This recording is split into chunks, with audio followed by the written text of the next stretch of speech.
Hoje eu queria falar sobre a palavra e sobre esse fenômeno da comunicação divina. Porque quando a gente pensa na palavra, no meio cristão, imediatamente a gente pensa num livro. De modo que a palavra ficou circunscrita à ideia do livro, da biblioteca, da Bíblia, dessa reunião de textos que estão aqui diante de nós. E isso é uma coisa tão forte que, conquanto nenhum de nós dos que aqui estejamos tenhamos qualquer dúvida de que a palavra de Deus está aqui expressa e manifesta, mas a palavra de Deus é infinitamente maior do que pode ser expresso e manifesto completamente num livro. A intenção de Deus nunca foi confinar a sua palavra à Bíblia. A intenção da religião é que foi confinar a palavra de Deus à Bíblia, porque para a religião é extremamente interessante tudo que esteja confinado, porque o que está confinado se transforma num pacote, e o que é empacotável é vendável, é sistematizável, é reorganizável conforme a premissa do reorganizador. Surge daí tudo aquilo que a gente possa chamar de teologia sistemática, do que nada mais é do que a sistematização e o encadeamento lógico construído a partir de uma premissa nem sempre necessariamente verdadeira, mas com toda absoluta certeza construída com logicidade a partir, ainda que seja, do equívoco estabelecido. E a gente passa a maior parte do tempo estudando essas coisas.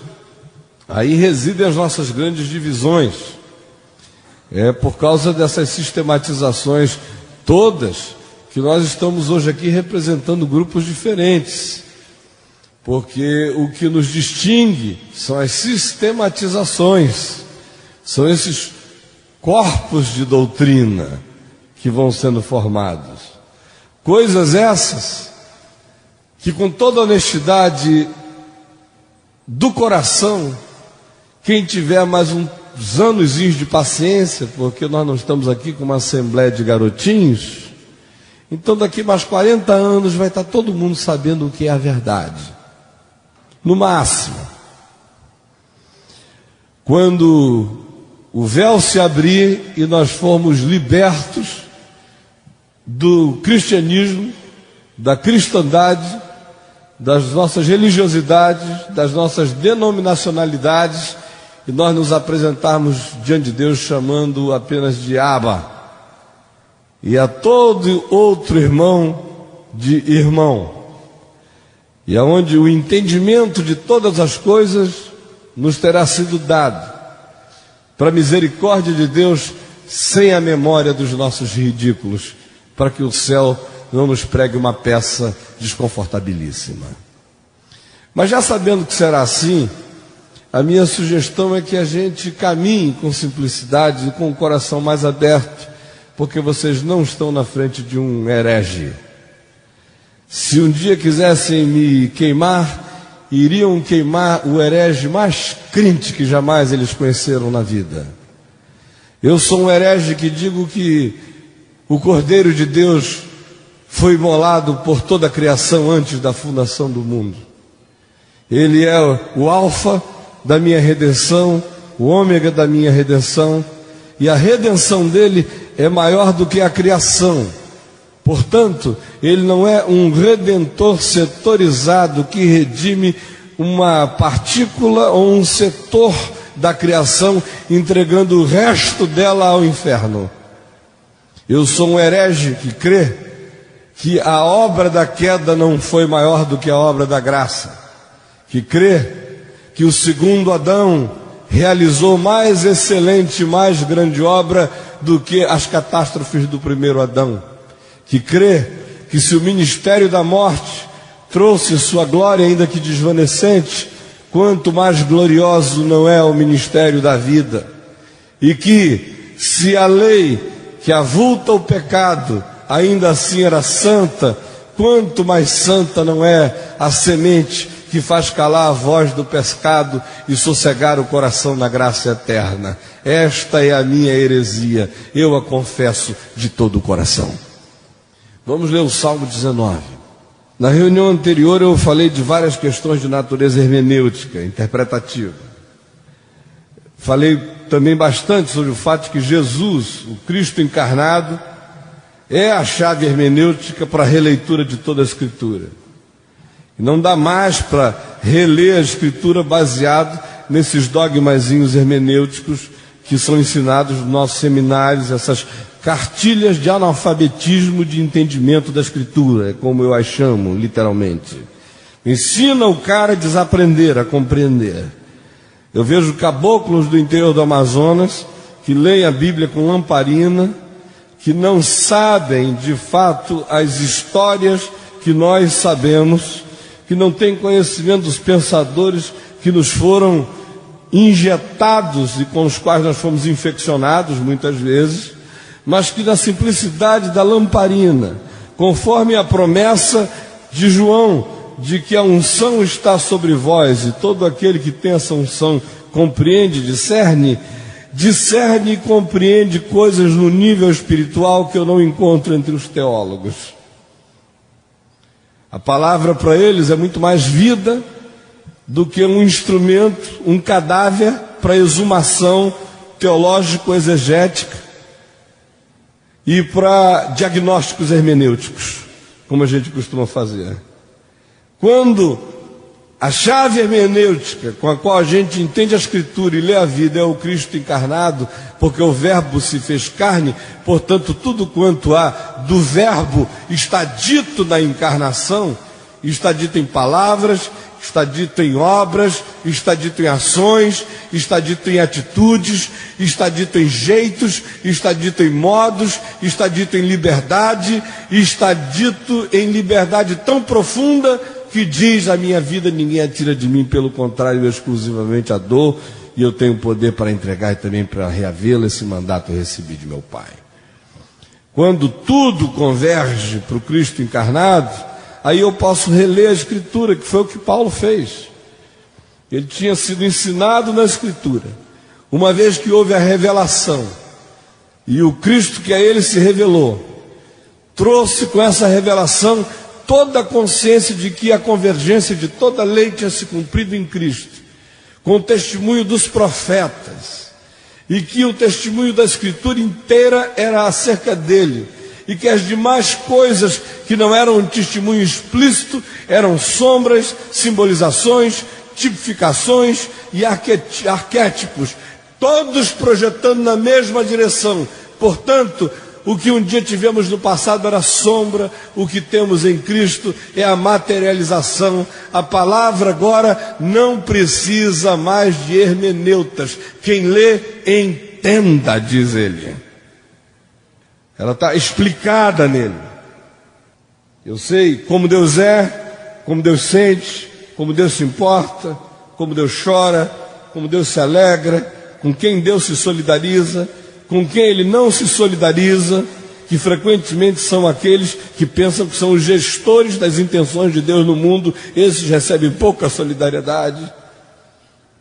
Você sabe o que Deus diz, porque está dito pela boca dele, sabe a interpretação do que Deus diz, porque Jesus não era esquizofrênico, portanto o que ele disse ele viveu. Eu não preciso ler 200 livros sobre o Sermão do Monte e as variáveis no original, porque eu sei como é o Sermão do Monte, mesmo que eu não soubesse ler português.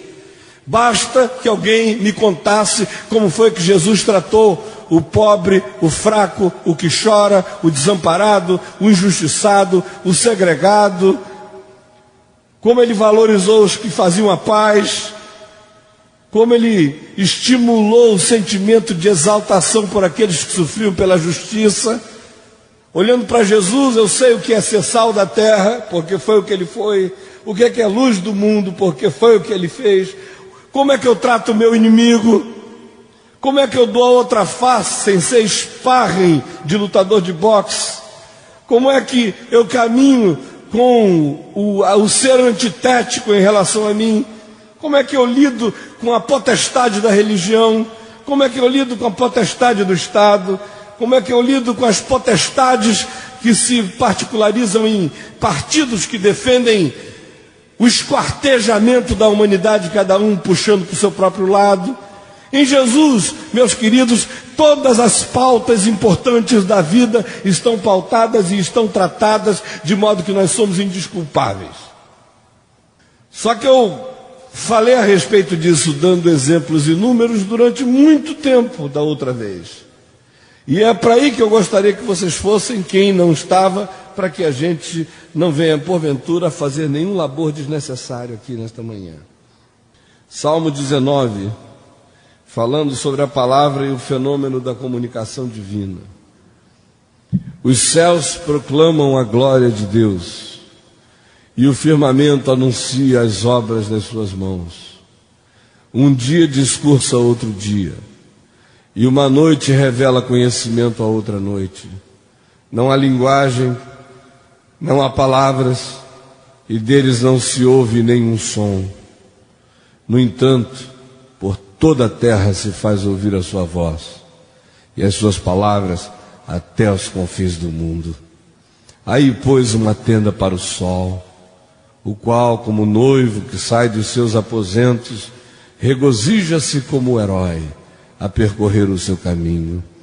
Principia numa extremidade dos céus, e até a outra vai o seu percurso, e nada refoge ao seu calor.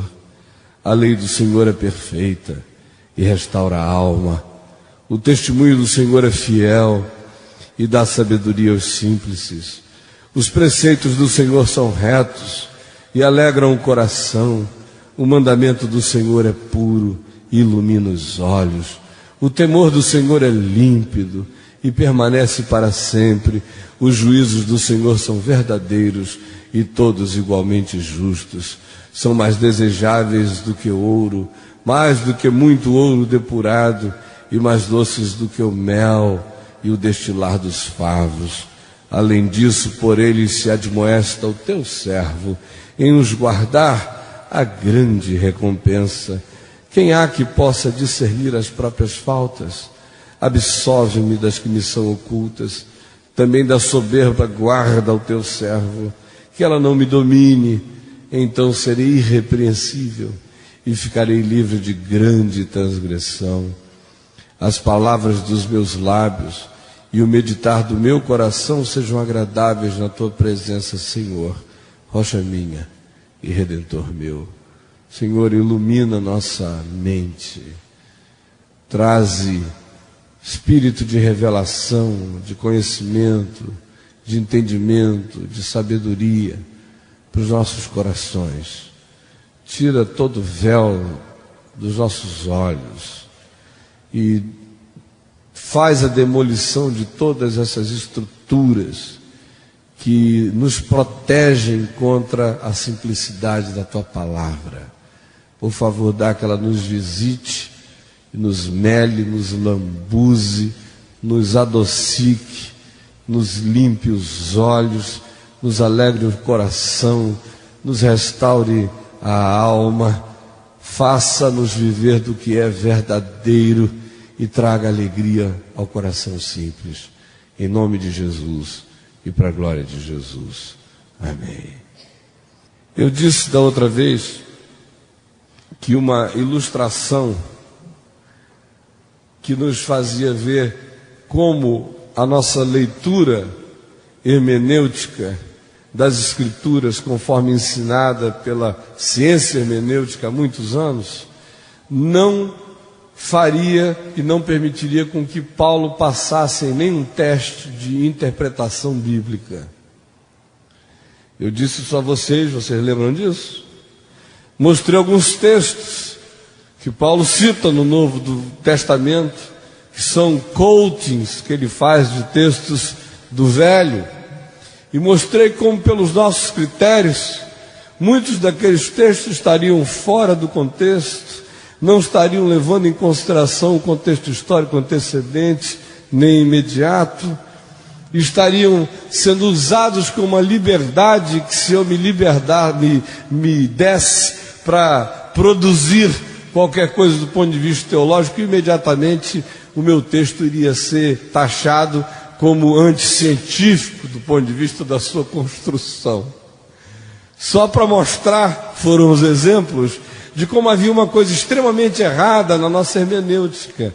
E o que estava profundamente errado é que nós tínhamos uma hermenêutica que não tinha em Jesus encarnado a sua chave hermenêutica, a sua densidade, o seu ponto de convergência. Na nossa hermenêutica não é em Cristo que estão ocultos todos os tesouros da ciência e do conhecimento. Está em algum outro lugar. Sem os instrumentos, sem as ferramentas, pressupõe-se que ninguém vai compreender, que ninguém terá acesso. Voltamos, portanto, a uma era pré-reformada, medieval, onde o clero esclarecido é quem tem o poder de dizer o que a palavra está dizendo. Do contrário, os irmãos que baixam a cabeça ouvem cacete e calombo sobre a testa de qualquer que pense o contrário. Esse salmo é usado por Paulo num dos textos mais cruciais, por exemplo, para nós, acerca do significado da palavra de Deus atingindo os seres humanos e a humanidade inteira. Porque lá em Romanos, no capítulo 10, no verso 18, depois de vir falando como Deus se revela e fala, chama judeus e gregos para um cenário de soluções diferentes, bipolares, porém que levavam ao mesmo lugar, a alienação de Deus, constrói na consciência de todos os que leram a epístola com ele a certeza da convergência de todas as coisas para a graça de Deus consumada, realizada e finalizada em Jesus Cristo. E quando ele chega no capítulo 10, depois de já ter falado do endurecimento dos judeus, do pesar do coração dele pelo fato de que aquilo tivesse acontecido, e ao mesmo tempo trazendo o diagnóstico dele sobre a impossibilidade de ter sido diferente, desde que eles ficaram com a letra da palavra e não com a vida da palavra, por isso o coração dele se empederniu. Ele, no entanto, diz que Deus tinha atingido uma quantidade enorme de pessoas que tinham vivido fora dessas fronteiras religiosas e geográficas e políticas de Israel, e que isso tinha acontecido a vida inteira, mesmo antes de chegar alguém para proclamar qualquer boa nova, porque Deus dá testemunho de si. E ele faz duas afirmações veementes ali em Romanos 10. Uma é que Deus fala de si mesmo para o mundo. A outra é que eu tenho o privilégio de ser portador dessas boas novas ao mundo inteiro, independente de se Deus está falando ou não está falando, porque o Deus que fala ao mundo inteiro me falou para pregar a boa nova a todo mundo. Com isso ele não estava dizendo, se vocês não falarem, ninguém ouve. Com isso ele estava dizendo, eu dou a vocês o privilégio de anunciarem a minha palavra por toda a terra. Mas eu jamais me deixei ficar sem testemunho, e não é agora que a humanidade está começando a saber de mim. Porque por toda a terra se faz ouvir a sua voz e as suas palavras até os confins do mundo, diz Paulo lá em Romanos capítulo 10, verso 18. Sabe qual é o problema? O problema é que, do nosso ponto de vista hermenêutico, aquele era um texto que Paulo não poderia ter usado. Usou fora do contexto. Ele poderia ter usado se o Salmo 19 estivesse nos apresentando um tratado de comunicação propositiva, verbal e escrita, estruturada da Escritura, o que significaria dizer que ela estaria contida no livro, significando dizer que somente um ser com capacidade de abrir o livro, ler o livro, entender o livro, interpretar o livro, é que poderia ter acesso a essa palavra, e somente esse mesmo indivíduo seria o portador exclusivo dessa informação, que viajaria no tempo e no espaço, cruzando fronteiras políticas e geográficas, até chegar ao último rincão do planeta. Do contrário, se alguém não tiver a boa vontade de ir, Deus não terá a boa vontade de salvar, porque a boa vontade da salvação estaria condicionada à boa vontade do coração humano, e como o coração humano é mau, Deus ficaria calado para sempre, porque não haveria gente com humor suficiente para sair de casa e ir até a biboca final da terra para te levar uma informação. É justamente porque Deus não precisa desse condicionamento todo, que Paulo, ao falar do testemunho de Deus à terra, usa um salmo que nenhum teólogo reformado usaria, e nem católico. E com garantia total eu lhes diria que provavelmente de Santo Agostinho para cá ninguém tivesse a ousadia de usar.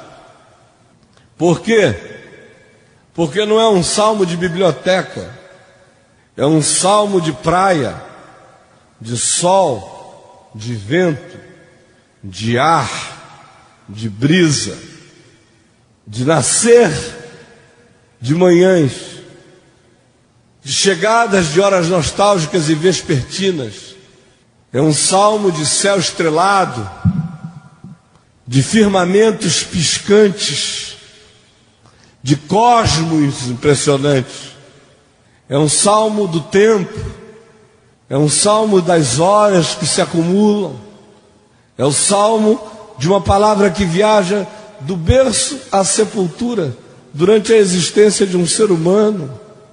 É um salmo que não depende de códigos de construção humana para que haja linguagem, para que haja fala, para que haja voz. Não está codificada essa palavra, está revelada, decodificada, exposta. Se apresenta como mímica, se apresenta como representação, se apresenta como impressão, se apresenta como voz inaudível, se apresenta como sonho, se apresenta como uau, discernimento, se apresenta pela observação, mas só é discernida pela iluminação. Se apresenta ao ar livre, portanto, não tem cheiro de vela nem de mármore. Incensários não são balançados sobre essa palavra. Os incensos dela são as nuvens. Os batismos dela são as chuvas. As pirotecnias dela não são os nossos ritos, são relâmpagos. A glória dela não se manifesta através de um aplauso, mas de sol escaldante que grita para nós todos os dias o heroísmo da sua façanha de derramar luz de amor de Deus sobre a terra. Portanto, este salmo nos fala de várias camadas da voz e da fala de Deus se comunicando com os homens o tempo inteiro. Ele começa dizendo que os céus proclamam a glória de Deus, o que não tem imediatamente relação a ver com o cosmos. A linguagem da cosmogenia do Velho Testamento, que fica atavicamente ligada à nossa noção de cosmos, como a formação do universo macro, observável, está vinculada à ideia de firmamento, desde o livro de Gênesis. O que o livro de Gênesis chama de firmamento é o que nós chamamos de cosmos, assim como a língua inglesa chama de sky, o que nós chamamos de céu, e chama de heaven, o que nós chamamos de céus. Aqui, portanto, se está dizendo que acima do cosmos há os céus. E aí, nós já não estamos falando de cosmogonias estudáveis do ponto de vista astronômico. A gente já foi para uma camada superior, de onde todas as coisas emanam.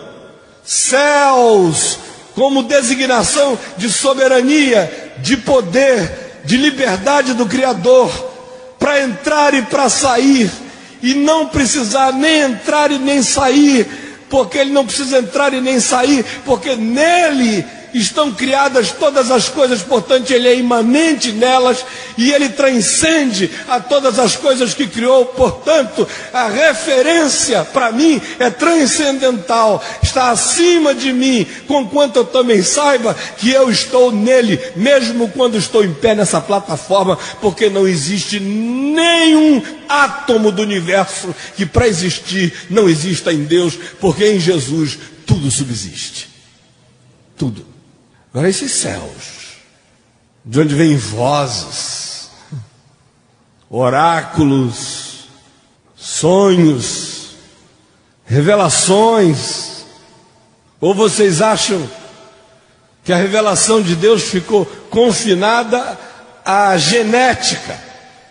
A impressão que a gente tem é de que um Deus é um geneticista, sofrendo de uma obsessão compulsiva pela questão genética, porque se não fosse da descendência de Abraão, não haveria salvação. Por isso, até hoje, no meio evangélico, tem gente torcendo para ficar com o nariz judeu. O que eu encontro de judeu por aí que não é judeu, mas se apresenta como judeu, porque dá status, parece que aquilo ali gera um pedigree especial no caminho com Deus. Mas lembrem-se que Abraão pagou o dízimo, foi a Melquisedeque, a quem de propósito Deus deixou sem pai, sem mãe, sem princípio de dias, sem fim de existência, e que lhe era superior, porque foi quem o abençoou, é o superior que abençoa o inferior, e foi a esse Melquisedeque misterioso a quem Abraão pagou o dízimo, e é segundo a ordem de Melquisedeque que o Salvador de todo o mundo e de toda a criatura foi constituído, Jesus de Nazaré, que não descende da tribo de Levi, de onde vinham os sacerdotes do pedigree. Significando dizer que a revelação histórica de Deus viajou por dentro do afunilamento produzido por Abraão, porque não é possível haver um fenômeno histórico que não se historifique, porque ele não será historificado se ele não puder ser registrado, e se ele não puder ser registrado, ele não vai poder ser passado adiante como a história é. Portanto, a mídia da revelação escrita e proposicional de Deus viajou pelo canal da descendência de Abraão, mas não se confinou a ele. Esse era o testemunho concreto a ser mantido na história humana, mas esse não era o confinamento de Deus, porque não esqueçam, Melquisedeque pré-existe a Abraão. E a ordem da salvação universal não é levítica, é segundo a ordem de Melquisedeque. Portanto, não importa de onde vem, nem para onde vai e nem aonde está. Porque o mesmo Deus que usou de liberdade para trazer revelação a um homem desconhecido chamado Abraão, em Ur dos Caldeus, na maior expressão cosmopolita e politeísta e de cultura eclética e esotérica que a humanidade já tinha produzido, só comparável com a dos egípcios, no meio daquele conjunto de coisas, Deus falou a um homem chamado Abraão e ele ouviu a sua voz e o seguiu. Houve também um outro homem em algum outro lugar chamado Melquisedeque, e a semelhança de Melquisedeque deve ter havido milhares de Melquisedeques e de Abraãos pelo mundo inteiro, porque o próprio Deus diz, escrevendo a Malaquias por sua boca: ou pensais vós, ó povo de Israel, que não são acesos sacrifícios e holocaustos e a mim oferecidos incensos, desde o nascer do sol até o poente em todas as nações da terra? E eu poderia proliferar dezenas de textos iguais a esse, que desmontam completamente os nossos pacotinhos teológicos e nos chamam exatamente para o lugar onde Deus nos chama, para pregar boa nova, porque esse é o nosso privilégio. E enquanto nós cremos, por isso é que falamos, mas nós falamos porque Deus falou antes de nós crermos. Se eu tenho algo para crer, é porque eu ouvi a voz de Deus antes de ter crido, antes dela ter sido falada por mim, ou antes de que qualquer pessoa tenha falado a alguém.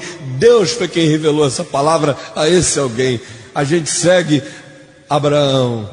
Foi desígnio de Deus que assim fosse, porque ele determinou que aquele que é o Cordeiro de Deus imolado antes da fundação do mundo haveria de se historificar na descendência de Abraão e na tribo de Judá e da linhagem de Davi, Jesus Cristo, o Senhor, a ser pregado em toda a terra.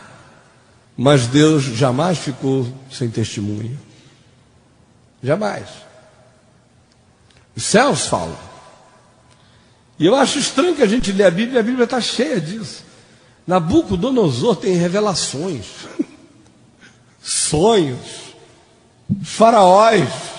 A gente fica sempre achando que Deus deu aquele sonho só porque José estava ali. Você precisa saber o seguinte: Deus ama faraó, gente. Deus ama Nabucodonosor. A gente tem que acabar com essa história de que Deus é racista. Deus não é.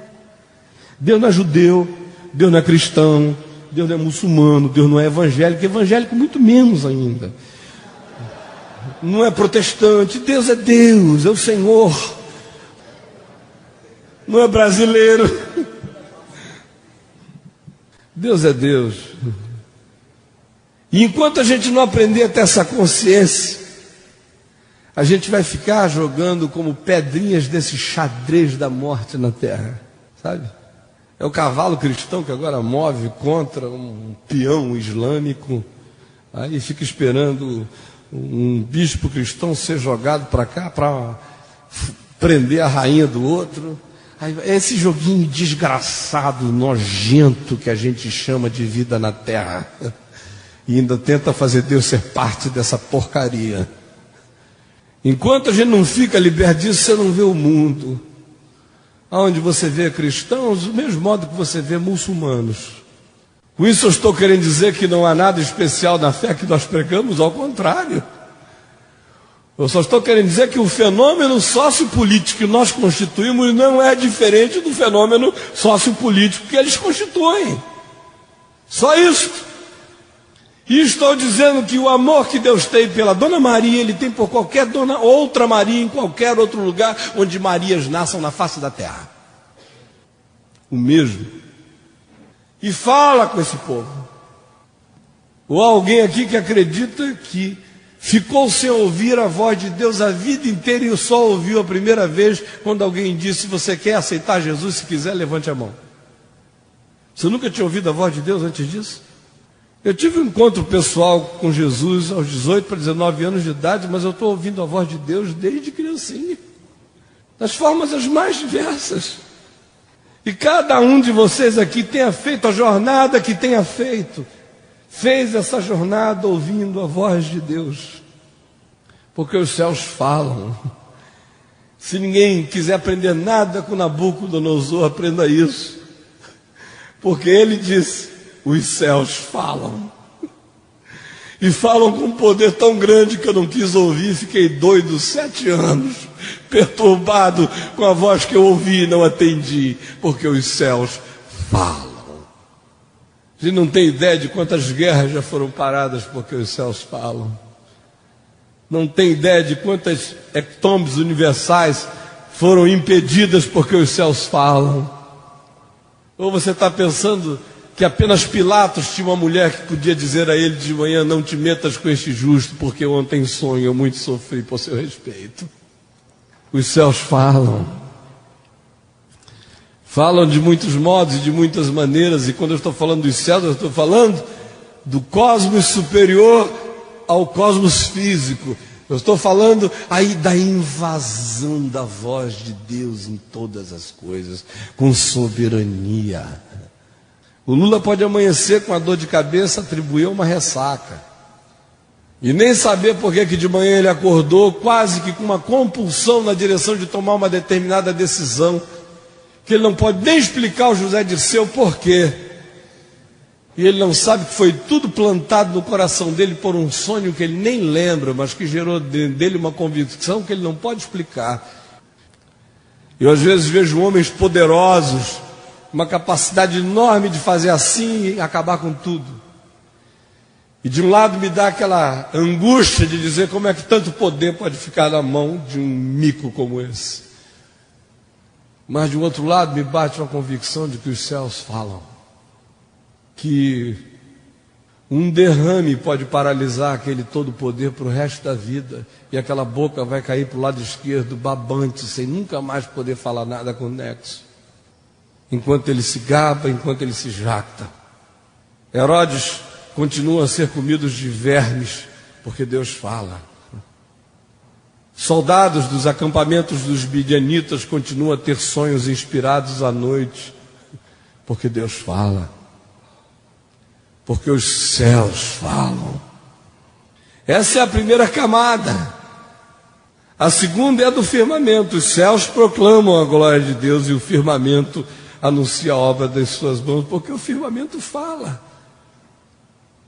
Quanto mais você mergulha no mundo que tenta discernir, perscrutar e entender a mecânica funcional de todas as coisas, mais você encontra a palavra de Deus.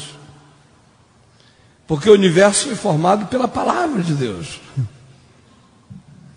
Então, viaje você na direção do macrocosmos, nas leis exatas, que fazem com que o sol, que aqui é tomado como ilustração, que volta para sua recâmara regalado, passa uma boa noite de amor com a lua, e de manhã levanta como um noivo saciado e feliz, que bota o peito para o lado de fora como um herói vitorioso, e percorre o seu caminho até voltar à tenda que Deus pôs para ele nos confins da terra. Essa é uma linguagem poética e simbólica apenas para falar da maravilha e da poesia dessa palavra de Deus impregnada em toda essa macrocriação observável. A maior parte dos homens que se dedicaram a descobrir coisas e fenômenos naturais na Terra o fizeram motivados pela palavra. É porque criam que o universo tinha sido feito pela palavra que valia a pena tentar entender o universo para discernir essências da palavra. Paulo diz em Romanos no capítulo 1, no capítulo 2, do verso 12 ao verso 16, que essa voz de Deus se expressando na criação é tão poderosa que todos os homens em todos os lugares da terra recebem esse testemunho. E esse testemunho é dado toda hora. É uma pena que nós nos tenhamos tornado pessoas para quem a palavra de Deus se circunscreve a um livro colocado sobre uma determinada mobília, aberta por determinada pessoa especialista em fazê-lo e anunciada pela mesma, com a mesma capacitação e treinamento para o fazer. E aí a palavra de Deus ficou reduzida a essa relação que muito mais a falsifica do que a afirma como verdade. Mas os caboclos da minha terra sabem mais de Deus do que a maioria daqueles que estão fazendo PhD nos principais seminários do mundo. Você sabe que eles sabem de Deus no coração. Eles não têm as informações que nós temos, mas eles têm os conhecimentos que nos faltam. Deus não é para ser estudado, Deus é para ser conhecido.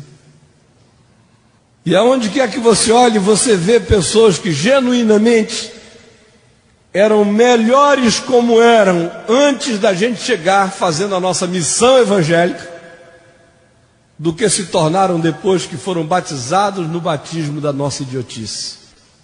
Olhe só para a história da cristandade no mundo e vocês vão ver o que que a presunção de se carregar a revelação na mão pode fazer de desgraça no mundo. Pelo amor de Deus, eu estou inventando alguma coisa? Nós temos 2000 anos de corroboração do que eu estou afirmando. Culturas destruídas, seres humanos que em si mesmos eram mais humanos do que aqueles que presunçosamente carregavam o livro para lhes falar, não de vida em Cristo, mas de uma civilização cristã que nada mais era do que um baile de máscaras. Os céus falam, a criação toda fala, canta, pia, late, assusta, troveja, relampeja, sacode a terra, abre sementes, fala de vida, anuncia a ressurreição, todo ano nos lembra da morte em todos os invernos, nos fala do calor da vida todos os verões, nos prepara para partir todos os outonos. O Salmo 104 fala desse Pentecoste vegetal, quando diz que Deus criou o homem, as alimárias, todas as coisas, as fontes das águas, as torrentes, as nuvens que se rompem, que se derramam. E aí de repente ele sai com uma frase maravilhosa e diz: ele sopra o seu espírito que renova toda a face da terra. Todas as estações, todas as sementes abrindo, toda a semente morta que caiu na terra e não ficou só, porque se abriu e deu muito fruto, experimentou ressurreição e vida. O hálito, a palavra de Deus. Se o universo foi formado pela palavra de Deus, eu caminho na concretude da palavra de Deus todos os dias, por meio das coisas que foram criadas. O primeiro nível, portanto, é este: dos céus, das vozes invisíveis, das soberanias noturnas, das revelações sem endereços dos Melquisedeques que ninguém conhece. Mas ao testemunho do firmamento, da criação. E aí vem o salmista e chama isso para um outro nível, onde a palavra de Deus também se manifesta, que é no tempo. A gente tem uma dificuldade para reconhecer que o tempo carrega a palavra. Mas um dia, diz aqui, não há linguagem, um dia discurso a outro dia, uma noite revela conhecimento a outra noite. Não há linguagem, não há palavras, e deles não se ouve nenhum som. No entanto, por toda a terra se faz ouvir a sua voz e as suas palavras até os confins do mundo. Ainda não faz um mês que o meu filho caçula dos homens partiu para o Senhor. Essa última semana, não houve uma única noite que eu não tenha sonhado com ele. Ontem à tarde, entre o culto da manhã e o das 5, eu fui tentar tirar um cochilo e acordei sobressaltado porque eu tinha sonhado com ele. Essa madrugada eu demorei a dormir, porque quando eu ia dormindo, entrei no primeiro sono, sonhei com ele, acordei emocionado e fui dormir quase de manhã cedo. O que é que eu estou querendo dizer com vocês e a vocês? É que há um trato da palavra de Deus que vai acontecer no meu coração, que só vai acontecer com o tempo. Que um dia vai falar de sabedoria a outro dia. Uma noite vai revelar conhecimento a outra noite. Discernimentos, percepções, compreensões, pacificações, distanciamentos que permitem você enxergar quadros maiores, concluir de maneira mais límpida, pacificar-se, aprender uma sabedoria com as lições que foram sintetizadas. Quando eu era menino, eu pensava como menino. Agora que eu estou chegando a me tornar homem, eu vou desistindo dia a dia das coisas de menino. Porque tem certas coisas que só se estabelecem com o tempo. E E o que a gente não entende é que o tempo carrega a palavra também. Sem linguagem, sem códigos. Mas quem pode negar que ouviu a voz de Deus sem som todos os dias da sua vida? Quem pode negar que na hora daquilo que você chamava do meu pior pecado, você também não estava ouvindo a voz de Deus?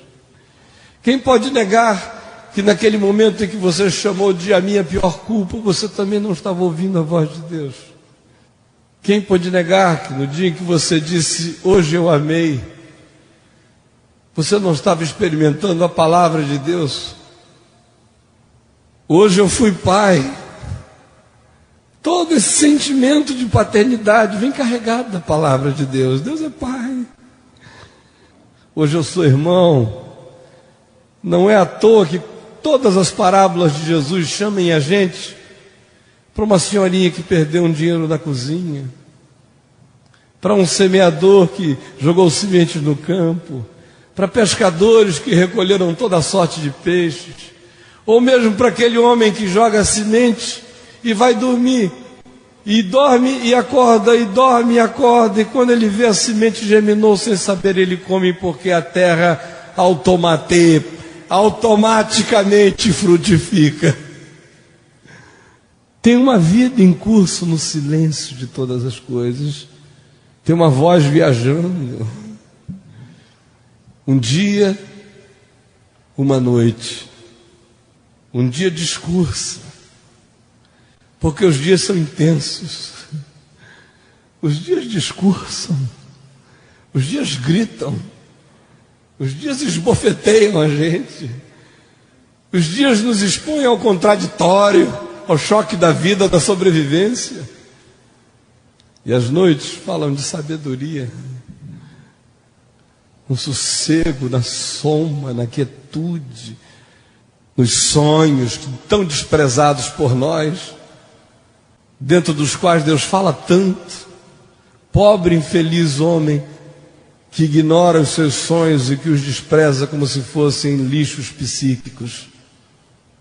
Eu não sei com vocês, mas no que me diz respeito, talvez as coisas mais poderosas que Deus já tenha me falado na vida, me falou em sonhos.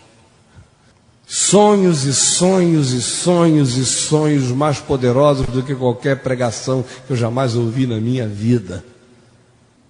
Só para lhes dar uma ideia de como noites falam de sabedoria, outra noite. Até porque às vezes você só vai entender a sabedoria de hoje à noite, muitas noites adiante.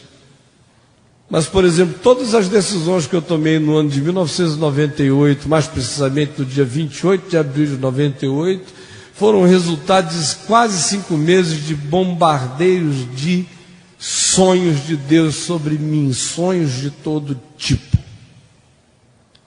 Sonhos recorrentes, alguns, como quando eu sonhava que eu era Sansão. Os meus cabelos estavam enormes e que eu tinha vencido todos os meus inimigos e que não tinha tido os meus olhos furados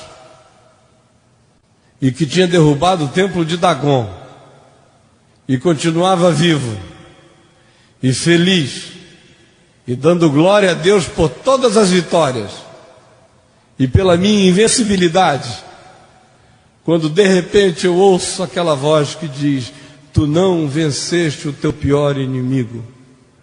E eu digo: qual? E a voz me diz: tu mesmo. Nenhuma Dalila vai cortar o teu cabelo, tu vais entregar a tua própria fraqueza.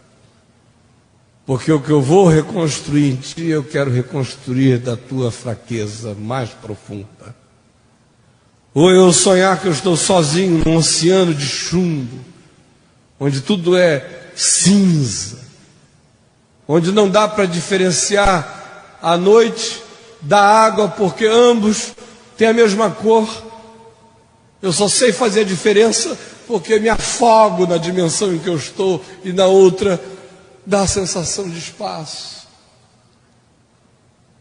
E eu ouço a voz que diz: enfia a tua cabeça na água e olha no abismo. E eu digo, eu não tenho coragem de botar minha cabeça no meio desse oceano de nada e olhar para o abismo. E a voz diz, olha para o abismo, porque é no abismo que tu vais encontrar o teu tesouro.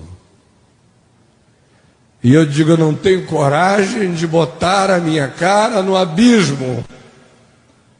E a voz diz, põe o teu rosto na água, porque tu vais encontrar o teu tesouro. Tive esse sonho muitas vezes. E toda vez eu enfiava a cara na água. E quando eu enfiava o oceano inteiro nas regiões abissais, ia clareando devagar, devagar, devagar, devagar, devagar. Lá no fundo, a quilômetros de distância e de profundidade, havia um transatlântico enorme afundado. Aí a voz dizia, mergulha na direção daqueles destroços, porque lá dentro daqueles destroços tu vais encontrar o teu tesouro. Eu podia lhes contar 100 sonhos iguais a esse, de um bombardeio fulminante dos céus. Eu quero um presbiteriano aqui que crê mais na soberania de Deus do que eu. Chama o Calvino para essa briga, porque nem para sonhos ele estava aberto. Meu Deus fala pelos poros, se quiser falar entrando por qualquer orifício do meu corpo que entre, tem liberdade absoluta para me rasgar de dentro para fora e gritar a voz dele do jeito que ele quiser. O tempo fala. Certas insolubilidades de hoje parecerão ridículas daqui a um ano. Porque é uma voz de Deus que vai sendo carregada no tempo. E é isso que os cristãos não entendem. O nosso imediatismo é tão grande e a nossa presunção de que a única boca que Deus tem é a nossa é tão horrorosa que a gente quer enfiar tudo goela dentro e quer que a voz de Deus saia da nossa boca, e o que sai da nossa boca é hostilidade religiosa e presunção. Ou ignoras que a bondade, a longanimidade de Deus que te conduz ao arrependimento, ou seja, é no tempo que Deus te converte, é dando tempo. É deixando apanhar, cair, ralar, aprender, levantar, sofrer. É no tempo. Os céus, o cosmos, o tempo que carrega vozes silenciosas, misteriosas, discursos veementes de Deus, metaforizados, parabolizados, ou explícitos, e que estão aí nos falando, e nós não nos aproveitamos da voz de Deus no tempo, porque a religião nos entupiu. Aí vem uma quarta camada da palavra de Deus nesse salmo, que é essa revelação escrita e proposicional, apesar de que, quando eu leio a sequência do salmo, para mim fica quase impossível destrinchar a revelação dos céus, a revelação dos atributos de Deus do cosmos, a palavra de Deus que viaja no tempo, carregando sabedorias de vida e de luz, da revelação escrita e proposicional que está aqui. Pedagogicamente falando, eu faço essa diferença, mas do ponto de vista da cosmogenia da minha compreensão do que seja a palavra de Deus, elas são indiferenciáveis, porque é o mesmo Deus falando, portanto, vai falar coerentemente as mesmas coisas. Aí ele fala da lei, da palavra, está aqui, dada pelo testemunho de anjos, o que nos mostra que os homens, a palavra de Deus não está confinada à boca dos homens. Anjos quiseram ter o privilégio de pregar o Evangelho, nos foi dado, mas anjos nunca deixaram de anunciar a palavra de Deus. Ao contrário, o livro do Apocalipse no capítulo 9, no verso 8, nos diz: e eis que eu vi um anjo com um evangelho eterno para pregar, o qual passava pelo meio do céu, dizendo: temei a Deus e dai-lhe glória, a Ele que criou os céus, a terra, os mares e todas as fontes das águas. Deus fala. E está aqui a palavra dele. E ele fala da palavra. A lei do Senhor é perfeita e restaura a alma. A palavra de Deus não é dada para trazer jugo, para esmagar. A palavra de Deus é dada para curar. Ou seja, não existe palavra de Deus que não carregue em si uma finalidade terapêutica. Por isso é que eu não acredito em teologias que apenas coçam o santo saco celestial dos anjos. Se não produzir terapia e vida, pelo amor de Deus, o Steven Spielberg te ajuda a fazer uma viagem fantasiosa mais elaborada. Tem que restaurar a alma. O testemunho do Senhor é fiel. E o testemunho do Senhor, ele usa de todos os signos e de todas as simbolizações para falar do seu testemunho. Ele diz: olha, enquanto o sol for o sol, a minha palavra vai perdurar. Enquanto a lua for a lua, minha aliança com a casa de Davi não cessará. Enquanto houver dia e houver noite, houver inverno, verão, primavera, outono, ele faz saques de todas as suas leis imutáveis para dizer: enquanto for assim, saiba, será assim, até porque no dia em que não for mais assim, não haverá mais nada para ser de outra forma aqui. O testemunho do Senhor é fiel e dá sabedoria aos simples. A gente descomplicada, esses recebem o testemunho da fidelidade de Deus. Os preceitos do Senhor são retos. E aqui parece uma ironia, né?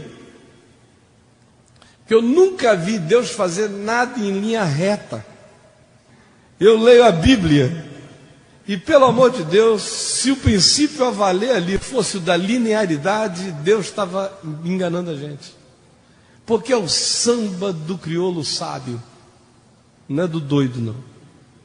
Você pode seguir, ler a Bíblia inteira, em vez de você tem um padrão. O único padrão que tem ali é: Deus é fiel e ama louca e inexcusavelmente a criação, e o homem é salvo pela fé.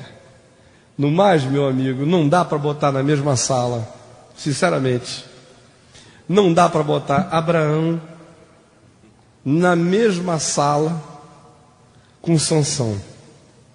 Não dá para botar com Pedro, porque Pedro ia apanhar.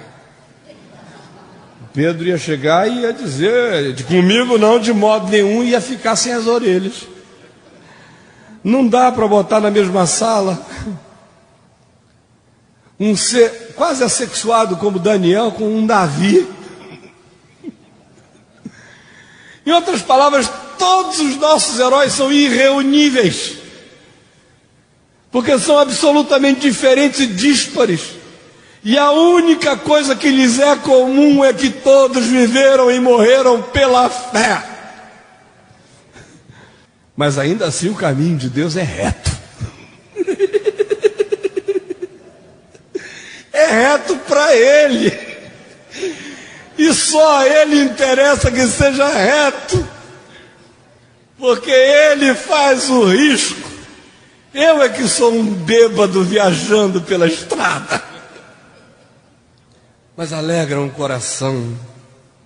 O mandamento do Senhor é puro, ilumina o olhar, clareia a vida, traz lucidez para a percepção. O temor do Senhor é límpido, não tem mandinga, não tem esoterismo, não tem nada escondido, não tem culto de mistério. Não é maçônico o temor do Senhor, não te dá acesso gradual aos estágios de supremacia. Ao contrário, é límpido e permanece para sempre. Essa, por exemplo, sempre foi a minha maior pacificação como pai.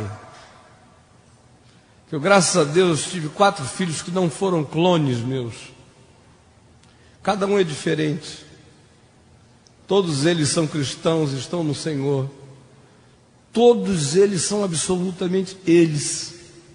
Se você não disser isso aqui, que são irmãos, e os deixar conversando, e você não perceber a intimidade profunda que tem, se for só pelas observações imediatas, você não vai dizer juntar aqueles 4 como irmãos. À medida em que eu fui vendo que cada um deles fazia o seu próprio caminho, o que mais me manteve no coração a firmeza e a certeza foi isto, de que o temor do Senhor permanece para sempre. Para sempre.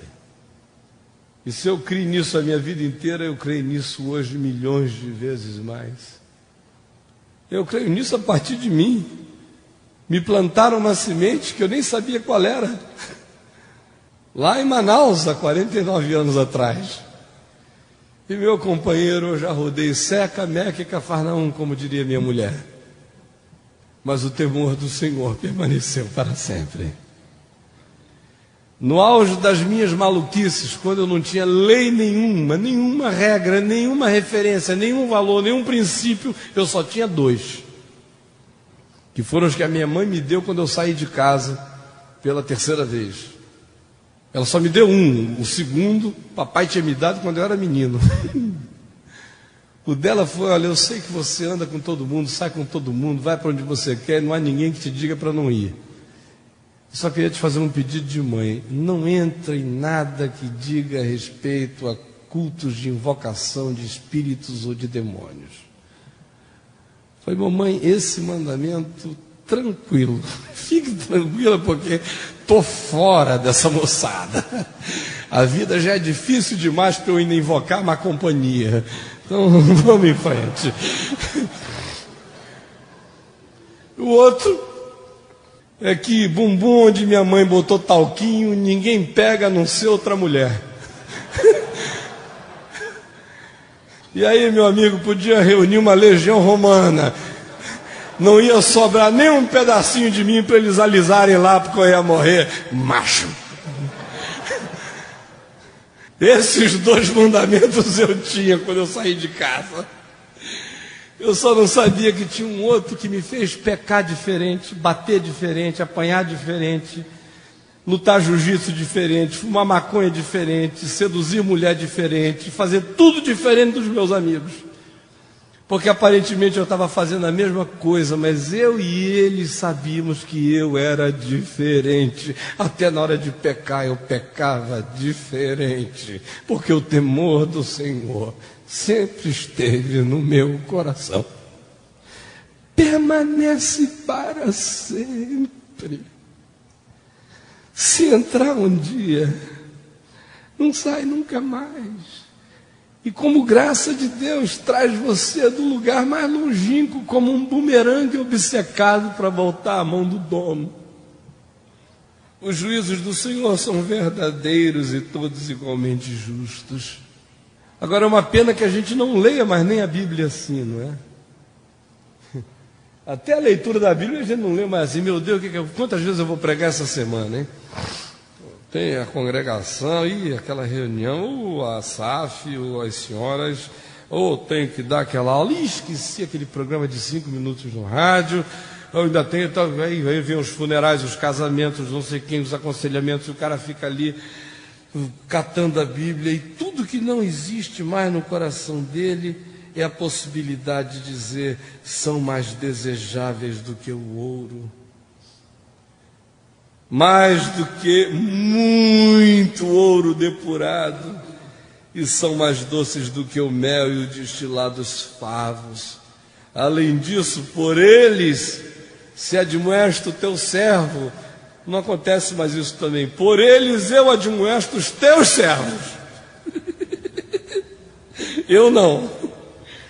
Eu sei que eu já estou fazendo demais em saber, eu tenho que ter pelo menos aqui uma vantagem de ser o anunciador. Então, como eu anuncio, eu espero do Senhor umas concessões em troca. De modo que eu admoesto o teu povo e o Senhor dá uma folga para o seu servo. Em os guardar a grande recompensa. E aí ele vem e traz a palavra de Deus para um nível mais profundo ainda, que é o do inconsciente. Verso 12: quem há que possa discernir as próprias faltas? Absolve-me das que me são ocultas.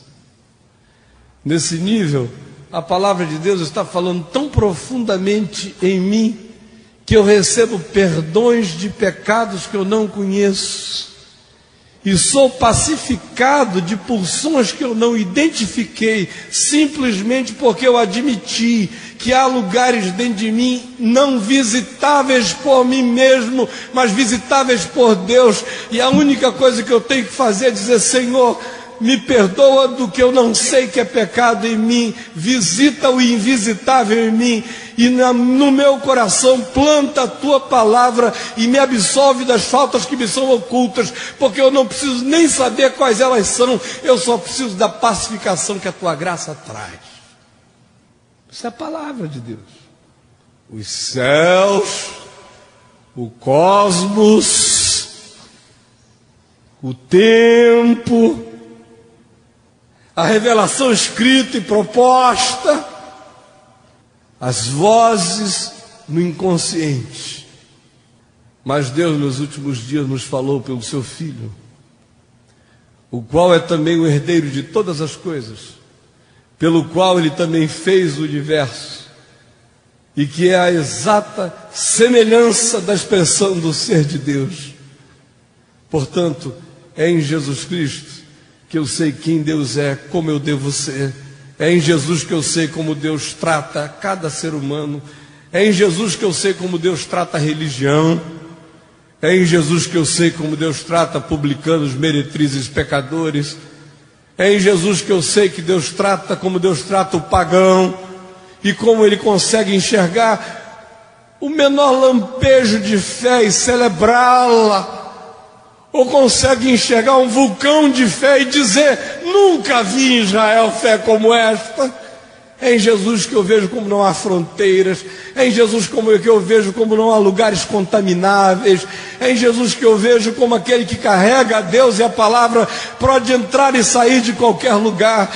É em Jesus que eu vejo apreciação pelos céus, pelos lírios, por padais, pelo pôr do sol, pelo nascer do sol, por água fresca, por fonte de água viva, por pão, por criancinha, por velhinhas encurvadas, por gente de todo tipo, por homens pequenos, roubadores e desprezíveis, mas que a si mesmo carregam um tesouro de sinceridade oculta dentro de si, e em cujo coração pode nascer um filho de Abraão. É em Jesus que eu vejo como loucos podem voltar à sanidade, como sábios podem morrer na insensatez. É em Jesus que eu vejo como a palavra de Deus pode ser uma figueira que se negou a dar frutos. É em Jesus que eu vejo como os rios que secam equivalem a almas que secam. É em Jesus que eu vejo como todas as coisas falam de todas as coisas de Deus para todos os homens, e quem tiver ouvidos para ouvir, ouça.